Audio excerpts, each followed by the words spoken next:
मैं स्वागत करना चाहूंगा भारतीय जनता पार्टी, जो इस वक्त पूरे विश्व की सबसे बड़ी पार्टी है और सर्वाधिक कार्यकर्ता पूरे विश्व में अगर किसी पार्टी के पास है तो वो भारतीय जनता पार्टी। बहुत सी लहर देखी गई राम मंदिर चुनाव के मुद्दों को लेकर, लेकिन जैसी लहर सन 2014 लोकसभा चुनाव के समय जो एक मोदी लहर चली थी, जिसका नाम अभी तक थमने का नाम नहीं ले रहा, अगर देखा जाए तो एक मजबूत एजेंडे के साथ नरेंद्र मोदी जी सन 2014 के लोकसभा चुनाव में उन्होंने कहा था कि वो कांग्रेस मुक्त भारत करेंगे, तो उन्होंने लगभग देश के बहुत सारे हिस्सों को भगवामय कर दिया। और एक समय था भारतीय जनता पार्टी 2 सांसदों के साथ पूरे देश में वो सदन में पहुंची थी, और आज आलम यह है कि प्रचंड बहुमत के साथ लगातार 2 बार प्रधानमंत्री के रूप में नरेंद्र मोदी जी स्वयं मौजूद हैं और प्रचंड बहुमत के साथ राज्य में भी महाराज योगी जी की सरकार है। और मैं भारतीय जनता पार्टी के सम्मानित जिला अध्यक्ष डॉक्टर मिथिलेश त्रिपाठी जी का स्वागत ANN प्रेजेंट सियासी घमासान मंच पे करना चाहता हूं कि वो आए। सन 2022 आगामी चुनाव सामने है और सरकार के रूप में उन्होंने बहुत सारे कार्य किए, 5 साल अपनी जिम्मेदारियों का संपूर्ण निर्वहन किया, और आगामी चुनाव में जनता उनसे क्या उम्मीद करती है और वो जनता की उम्मीदों को और कितना आसमान की ऊंचाइयों तक ले जाने का प्रयास करेंगे, इसको हम डॉक्टर मिथिलेश त्रिपाठी जी के मुखारबिंद से सुनेंगे। और इसी के साथ डॉक्टर मिथिलेश त्रिपाठी जी मंच पर मौजूद। आप सबका इस डिबेट में आमंत्रित करने के लिए सत्ता पक्ष के जिलाध्यक्ष भारतीय जनता पार्टी के जिलाध्यक्ष डॉक्टर मिथिलेश त्रिपाठी जी हमारे साथ मौजूद हैं ANN प्रेजेंट सियासत के घमासान में। जोरदार तालियों से इनका स्वागत करें। बहुत बहुत स्वागत है सर आपका हमारे शो सियासत के घमासान में। सर मैं आपको बता दूं 10 मिनट का वक्त हम लोगों ने रखा है एक व्यक्ति के लिए, इसमें ही आपको अपनी बातें सम्मत करनी होगी। और शुरुआत में तो सत्ता पक्ष से ही सवाल किया जाता है। लोकतंत्र की अगर कोई खूबसूरती है तो यही है कि जो चौथा स्तंभ है जिसको पत्रकार लॉबी कहा जाता है, वो सत्ता पक्ष से ही सवाल करती है कि आप क्या काम कर रहे हैं क्या नहीं कर रहे हैं। तो लेकिन मैं शुरू यहां से करूंगा। स्वामी प्रसाद मौर्य इतने बड़े नेता था, पूरे 5 साल जब तक आचार संहिता नहीं लगी तब तक वो मंत्री रहे। उसके बाद उन्होंने आपकी पार्टी को अलविदा कह दिया, इस्तीफा दे दिया, ये कहते हुए कि दलित पिछड़ों का वहां उत्पीड़न हो रहा है। क्या जवाब देंगे? स्वार्थ की राजनीति करने वाले लोग इस प्रकार का गेम करते हैं। मुझे लगता है कि 5 साल सत्ता की मलाई खाए और अंत समय में वो बैकडोर चले गए। उनकी बेटी भी भाजपा में, मैं भी एक जोक पढ़ रहा था, किसी रिपोर्टर ने पूछा स्वामी प्रसाद मौर्य जी से कि आपकी बेटी भाजपा में है, उनका तर्क है बेटियां भाजपा में ही सुरक्षित। ये चल रहा है व्हाट्सएप ग्रुप में, मैं भी देख रहा था। तो ऐसा नहीं, स्वार्थ की राजनीति करने वाले ऐसे लोग हमेशा दल बदलते हैं और उनके बदलने के कारण तो अपने लाभ के हिसाब से देखते हैं। उनके समुदाय, जाति, धर्म, मजहब से उनसे कोई मतलब नहीं होता। किस बात का स्वार्थ है सर? स्वार्थ उनका है, सीट मांग रहे हैं, मुझे इतनी सीटें चाहिए, मुझे इतनी सीटें चाहिए। कहीं ऐसा तो नहीं सोच रहे कि सरकार बदलने जा रही है? सरकार जनता कहाँ देख रही है? जनता तो इस समय भाजपा की सरकार है। एक बच्चा बोल रहा है, योगी के हाथ में है। उत्तर प्रदेश और मंत्री आपके दारा सिंह चौहान जी, उन्होंने भी आपको अलविदा कह दिया। उसी प्रकार से वही कारण है, उसका एक ही प्रिंटर से, एक ही कंप्यूटर से प्रिंट निकला हुआ, थोड़ा सा कट पेस्ट है उसमें, पत्र आप सब लोग देखा होगा, तो उसी प्रकार का है जी। सर किन मुद्दों को लेके जाएंगे, क्या काम गिनाएंगे जनता के बीच? उत्तर प्रदेश 5 साल में विकास की नई गाथा लिखा है। आजादी के बाद किसी सरकार ने सोचा नहीं होगा, यहाँ तक किसी लोगों ने कल्पना नहीं की होगी कि उत्तर प्रदेश के विकास की जो नई गाथा लिखी। आप कल्पना कर सकते हैं कि 59 मेडिकल कॉलेज 2017 के पहले उत्तर प्रदेश में केवल 15 मेडिकल कॉलेज थे। आज की डेट में 5 साल बाद हमारी सरकार ने उत्तर प्रदेश में 59 मेडिकल कॉलेज दिए हैं। ये स्वास्थ्य की चिंता, आम जनमानस की चिंता के अच्छे डॉक्टर निकले। आज उत्तर प्रदेश में 59 मेडिकल कॉलेज है, 4 नए इंटरनेशनल एयरपोर्ट बने हैं। 2017 के पहले उत्तर प्रदेश में 2 इंटरनेशनल एयरपोर्ट थे, आज 4 इंटरनेशनल एयरपोर्ट। ये सरकार की विकास की नई गाथा है। और मैं तो कह रहा हूं कि लगभग 86 लाख किसानों के 36,000 करोड़ रुपए के किसानों का जो हमने घोषणा पत्र जारी किया था, पहला वादा किसानों से किया था। पहली कैबिनेट में ही 86 लाख किसानों के 36,000 करोड़ रुपए हमने माफ किए और जनता का विश्वास आज भी उत्तर प्रदेश की हमारे साथ है। आज गांव-गांव में विकास की नई गाथा, पहली बार देश की आजादी के बाद गांव गरीब के किसान तक हमारी सरकार की सुविधा का लाभ डायरेक्ट पहुंचा है। ये अभी तक किसी सरकार ने नहीं पहुंचाया। मैं अभी गांव में जा रहा हूं जंगल में, तो कोई एक ऐसा व्यक्ति नहीं मिला जिसने हमारी सरकार का लाभ ना लिया। कोई एक घर ऐसा नहीं मिला जिसका लाभ हमारी सरकार की योजना उसके घर तक नहीं पहुंची। और आदरणीय प्रधानमंत्री जी उस गरीब किसान का, जो किसान स्वाभिमान के साथ जीता है, स्वाभिमान के साथ मरता है, उसके सम्मान के लिए 2,000 रुपए दे। हो सकता है किसी के लिए 2,000 छोटी बात है, लेकिन वो किसान जो 300-400 रुपए का बीज लेकर व्यापारी के उधार से अपनी मेहनत करता है, उसका सम्मान बढ़ा। आज वो टंके की चोट पर सीना ठोक कर सड़क पर चल रहा है, कोई उधार मांगने वाला नहीं है। तो इसके लिए वो किसान सम्मान निधि हमारी सरकार ने देकर वो एक जनमानस ने जो विश्वास किया, लगभग उत्तर प्रदेश के 2.5 करोड़ किसानों पर उसको सम्मान निधि दिया है।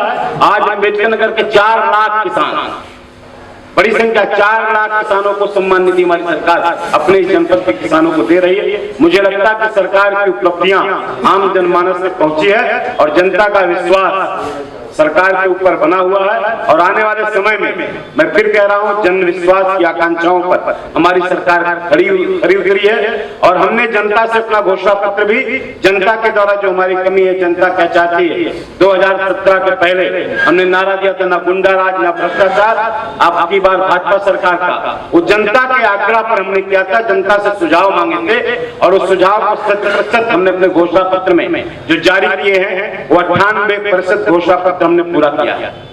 और वो घोषणा पत्र आज जनता का विश्वास है। फिर हमने इस बार नारा दिया, काम ईमानदार, सोच ईमानदार, काम दमदार। एक बार फिर भाजपा सरकार का संकल्प लेकर हम गांव-गांव, शहर-शहर, गली-गली में जा रहे हैं और अपार समर्थन जनता का भारतीय जनता पार्टी के पक्ष में दिखाई पड़ रहा है। और एक बार फिर उत्तर प्रदेश में भारतीय जनता पार्टी की सरकार बनने जा रही है।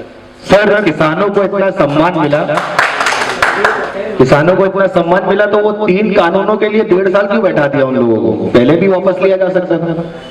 जनता का किसान का जो सम्मान निधि है, हमने किसान के सम्मान निधि पर फैसला किया। कुछ लोग राजनीति के आधार पर, अभी आपको देखिए, जो लोग आंदोलन को भड़का रहे थे, एक दल को समर्थन दे दिया, तो किसी की सह पर राजनीति को सेकने वाले वो किसान नहीं थे, उनके लेकर एक आंदोलन उन्होंने मोटिवेट किया, लोगों को गुमराह किया।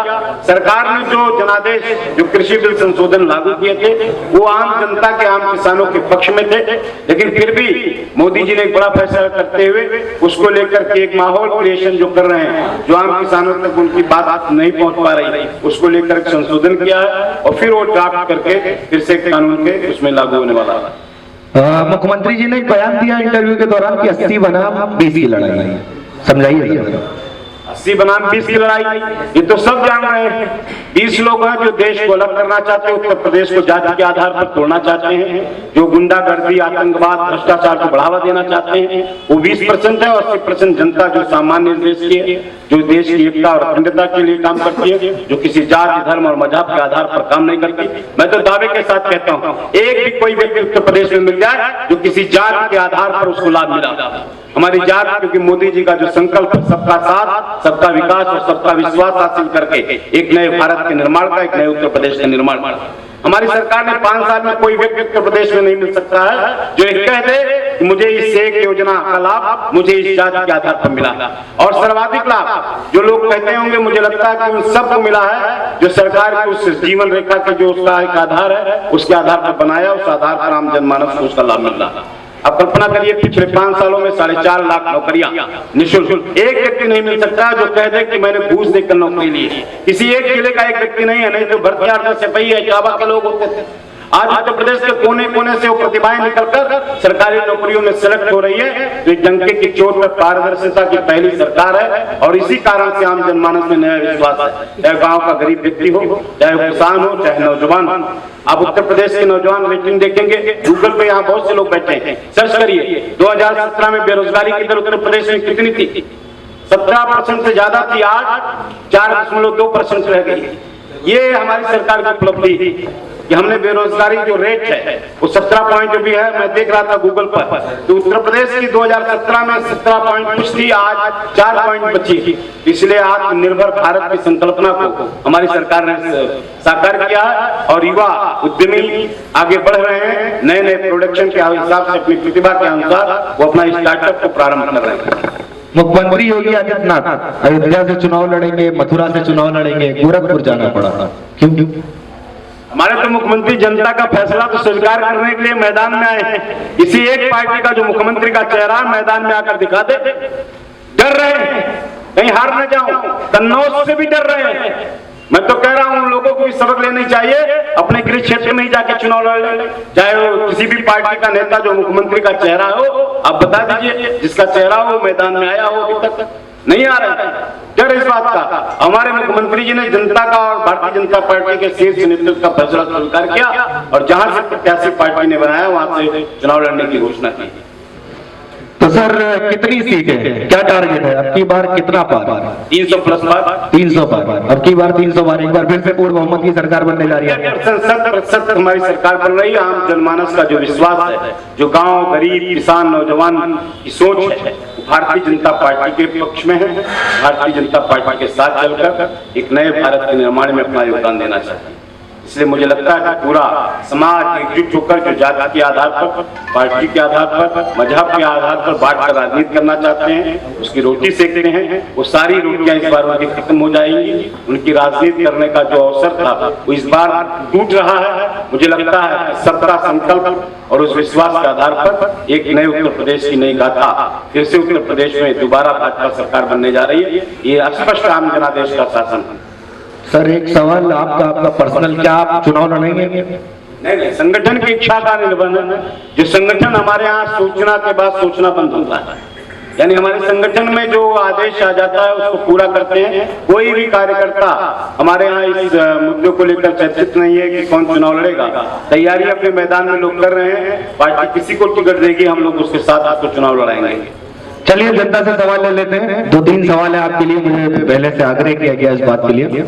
आपकी सरकार जो है हर संस्थाओं का निजीकरण कर रही है, जबकि मध्यम वर्गीय को अपने जीवन में परिवर्तन लाने के लिए सबसे आसान तरीका है उनके जीवन में परिवर्तन हो शिक्षा के द्वारा, नौकरी में आने के बाद, और वहीं से जो गरीब मजलूम है, जो दलित है, जो जिनकी व्यवस्था सिस्टम को अडॉप्ट नहीं कर पाते हैं, बड़े बड़े स्कूलों कॉन्वेंट में नहीं पढ़ पा रहे हैं और सब निजीकरण करती चली जा रही सरकार। ये जो आपकी सरकार 2014 से जब से बनी है उनके लिए निजीकरण सबसे बड़ा मुद्दा है। और बताइए नौकरियां नहीं रहेंगी, आप कह रहे हैं इतना % घट गया, तो ये कैसे संभव होगा? और जो मध्यम वर्गीय परिवार है उनका विकास कैसे होगा? आप मुझे लगता है अगर प्राथमिक विद्यालय में पढ़े होंगे तब की स्थिति देखिए, आज जाकर वो प्राथमिक विद्यालय देखिए, उसकी शिक्षा, उसकी व्यवस्था, उसका नहीं बहस नहीं करना, सिर्फ सवाल करना।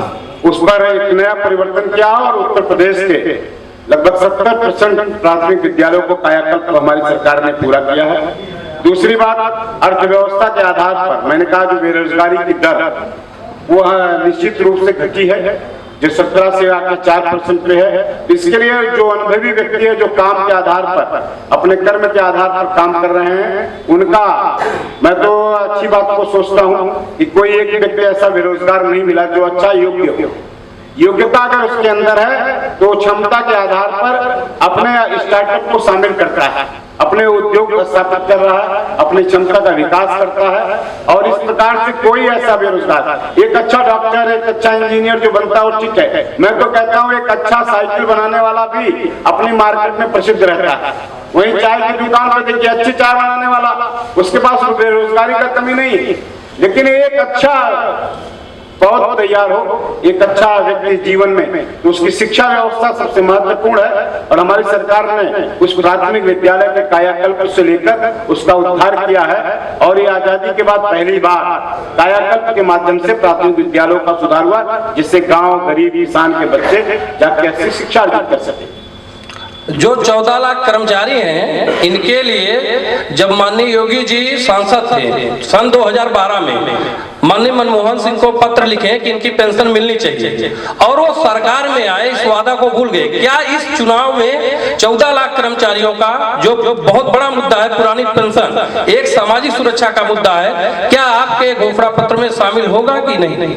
ऊपर के अगर हमारी पार्टी ने अपना घोषणा पत्र जनता के सुझाव से तैयार करती है, मैं फिर कह रहा हूँ, आपको अपना सुझाव देना है तो मेरे पास घोषणा पत्र मेरे कार्यालय पे, मेरे पार्टी कार्यकर्ताओं के उस कैंप में, हर मार्केट में इसका सुझाव पत्र का एक कैंपेन हमने चलाया है, और उसको सुझाव पेटिका लगभग 315 स्थानों पे हमने पूरे जिले में रखी है। केवल इस जिले की बात बता रहा हूं मैं। उन 315 स्थानों पे आम जनमानस अपना सुझाव उसमें डाल रहे हैं। 2 दिन का समय है, उसको हम कलेक्ट करके प्रदेश कार्यालय को भेजते हैं। प्रदेश कार्यालय वहां से अपना सुझाव करके वहां ऊपर भेजेगा। आपका सुझाव अधिकतर उसमें जाना चाहिए। मुझे लगता है एक समस्या आप सबकी लंबे समय से है, और इसको जानने से सुझाव में शामिल हो तो सरकार निश्चित रूप से आपके इस सुझाव को शामिल करेगी ताकि पुरानी पेंशन बहाल हो सके। मैं भी उसका एक रहता हूँ कि पुरानी पेंशन बहाल होनी चाहिए। लोगों का एक संवेदना उसके आधार पर जो कटौती उनकी कुछ और करके उनको दी जाए। फिर भी आम जनमानस का जो सुझाव है वो हमारी पार्टी अपने घोषणा पत्र में शामिल करे। चलिए सर, बहुत बहुत शुक्रिया आपके महत्वपूर्ण समय के लिए। ये थे मिथिलेश त्रिपाठी, जिला अध्यक्ष भारतीय जनता पार्टी, जो हमारे साथ हमारे मेहमान बने का घमासान में। धन्यवाद सर।